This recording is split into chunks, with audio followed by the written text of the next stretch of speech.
Hello everyone, বর্তমান সময়ে আপনার ফোন কেনার বাজেট যদি থাকে 30,000 টাকা এবং আপনি যদি চিন্তায় পড়ে থাকেন যে আপনি এই মুহূর্তে কোন ফোনটা কিনবেন, তাহলে এই ভিডিওটি আপনার জন্য। আজকের ভিডিওতে আমি আপনাদেরকে দেখানোর চেষ্টা করব বর্তমান সময়ে 30,000 টাকা বাজেটের মধ্যে কোন ফোনগুলো সেরা। তো এই ভিডিওতে আমরা 3টা ফোন আপনাদেরকে দেখাবো। তো অবশ্যই ফোন কেনার আগে আপনাকে কিন্তু আগে ডিসাইড করতে হবে যে আপনি আসলে 30,000 টাকা বাজেটের এই ফোনটি দিয়ে কি করবেন। আপনি কি গেমিং করবেন, নাকি আপনি ভালো ছবি তুলবেন, নাকি আপনি ওভারঅল পারফরমেন্সের জন্য একটি ফোন কিনবেন। তো এই বিষয়টি যখন আপনি নিজেই বুঝতে পারবেন, তাহলে কিন্তু এই 3টা ফোনের ভিতরে আপনি যে কোনো একটা ফোন খুব অনায়াসেই সিলেক্ট করতে পারবেন। তো চলুন বেশি কথা না বলে ভিডিওটি শুরু করা যাক। নাম্বার 3-এ রয়েছে মোটোরোলা মোটো G84 5G এই ফোনটি। যারা স্টাইলিশ লুকের ফোন পছন্দ করেন তাদের কিন্তু এই ফোনটা অবশ্যই পছন্দ হবে। তো আপনারা কিন্তু এই ফোনটা দেখতে পারেন। এই ফোনটার ওয়েট হলো 167 গ্রাম এবং ফোনটাতে ব্যবহার করা হয়েছে 5000 mAh এর একটি ব্যাটারি। 5000 mAh এর ব্যাটারিটাকে চার্জ করার জন্য ফোনটার সাথে থাকছে কিন্তু 30 ওয়াটের একটি ফাস্ট চার্জিং সিস্টেমের চার্জার। এই ফোনটির রিয়ারে দুটি ক্যামেরা ব্যবহার করা হয়েছে। মেইন ক্যামেরা হিসেবে থাকছে 50 মেগাপিক্সেলের একটি ক্যামেরা এবং সাথে থাকছে আরও একটি ক্যামেরা আলট্রা ওয়াইড ক্যামেরা যা 8 মেগাপিক্সেলের, যা থেকে আপনারা বেশ দুর্দান্ত ফটোগ্রাফির একটা এক্সপিরিয়েন্স পাবেন।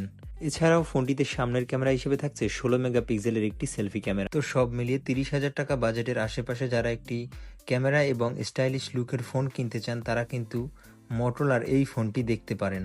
নাম্বার 2-তে রয়েছে পোকো X6 Pro এই ফোনটি। এটা একটা গেমিং বেস ফোন। মূলত যারা ফ্রি ফায়ার এবং পাবজি গেমিং করতে চান বা যারা একটু ভারী গেমিং করতে চান তাদের জন্যই এই ফোনটি।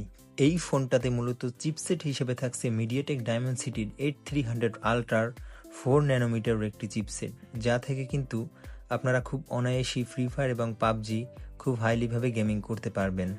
এছাড়াও ফোনটিতে ডিসপ্লে হিসেবে থাকছে 120 হার্জের একটি ডিসপ্লে এবং যার পিক ব্রাইটনেস সর্বোচ্চ 1800। ব্যাটারি হিসেবে এই ফোনটাতেও থাকছে 5000 mAh এর একটি বড়সড় ব্যাটারি এবং এই ব্যাটারিকে চার্জ করার জন্য সাথে থাকছে 67 ওয়াটের একটি ফাস্ট চার্জার। তো 30,000 টাকা বাজেটের আশেপাশে যারা একটি গেমিং বেস ফোন খুঁজতেছেন তারা কিন্তু পোকোর এই মডেলটি দেখতে পারেন। নাম্বার 1-এ রয়েছে স্যামসাং গ্যালাক্সি A34 5G এই ফোনটি। যারা 30,000 টাকা বাজেটের আশেপাশে একটি ক্যামেরা বেস ফোন কিনতে চাচ্ছেন বা যারা কন্টেন্ট ক্রিয়েশনের জন্য একটি অফিসিয়াল ফোন কিনতে চাচ্ছেন 30,000 টাকায়, তারা কিন্তু স্যামসাং গ্যালাক্সি A34 5G এই ফোনটা দেখতে পারেন। ফোনটিতে ক্যামেরা হিসেবে ব্যবহার করা হয়েছে 48 মেগাপিক্সেলের একটি মেইন ক্যামেরা এবং এই মেইন ক্যামেরাটির সাথে কিন্তু iOS থাকায় আপনারা বেশ ভালো দুর্দান্ত ফটোগ্রাফি এবং ভিডিও ক্যাপচার করতে পারবেন। এছাড়াও পিছনে রয়েছে 8 মেগাপিক্সেলের একটি আলট্রা ওয়াইড এবং 5 মেগাপিক্সেলের একটি ম্যাক্রো শুটার এবং ফোনটিতে সেলফি ক্যামেরা হিসেবে থাকছে 13 মেগাপিক্সেলের একটি সেলফি ক্যামেরা। আপনি যদি ফেসবুক এবং ইউটিউবের জন্য কন্টেন্ট বানাতে চান তাহলে কিন্তু স্যামসাং গ্যালাক্সি A34 5G এই ফোনটির ক্যামেরা দিয়ে খুব অনায়াসেই বেশ ভালো কোয়ালিটির ভিডিও রেকর্ড করতে পারবেন। এই ফোনটাতে ব্যাটারি হিসেবে থাকছে 5000 mAh এর একটি ব্যাটারি এবং এটাকে চার্জ করার জন্য সাথে থাকছে 25 ওয়াটের একটি ফাস্ট চার্জার।